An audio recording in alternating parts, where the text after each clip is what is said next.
Mais ce n'est pas parce qu'il te donne des révélations que tu appelles mon enfant. Et toi, tu as appelé papa. Dis homme de Dieu.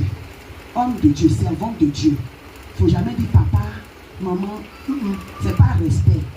Toi, tu appelles ça respect, mais quand il est Dieu, lui voit son foutaise. Voici mes enfants qui sont assis là. Demandez-leur une expérience. Un homme de Dieu l'appelle papa par respect, juste par respect. Le gars ne se dit pas qu'il doit lui renvoyer l'ascenseur. Il le prend systématiquement comme son enfant. Ne vous laissez pas accoucher par n'importe qui. Vous n'êtes pas n'importe quoi. Amen. Vous n'êtes pas des ignorants. Vous connaissez vos parents. Vous dites papa, maman, mentor et travers. L'église est une famille. Par respect. Mais quand la personne ne se connaît pas, il faut la laisser là où elle est. Et quand tu verras qu'elle est digne de recevoir cette dimension-là, tu as Amen. Amen. Il va te traiter comme un client. Tu vas déposer l'argent et puis il va faire pour toi. Il n'y a pas l'argent, il n'y a pas quelque chose. Il n'y a pas l'argent, il n'y a pas de suivi.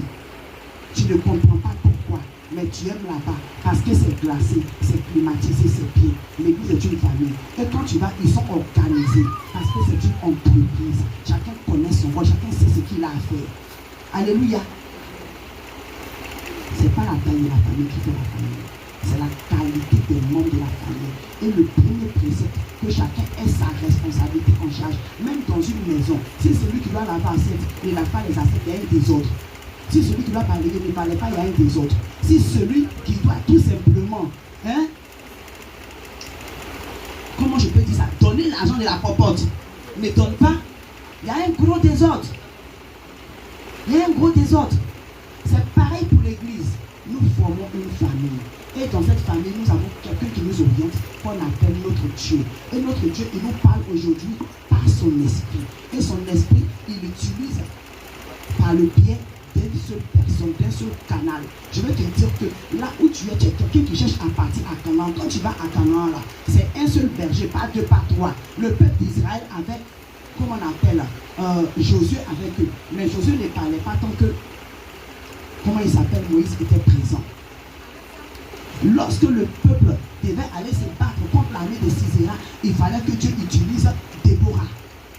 Un peuple ne peut pas être éparpillé. Qui est ta famille? Tu es irresponsable, tu es égaré. On a une famille. Et nous sommes une famille. C'est ça l'alliance en Christ. Chaque bergerie a un berger. Et vous, la Sératie, vous êtes une bergerie. Grande ou petite, vous êtes une bergerie. Il y a des villages qui sont très grands. Il y a des gens, leur village là, c'est pas Samville. Quand tu vas, tu marches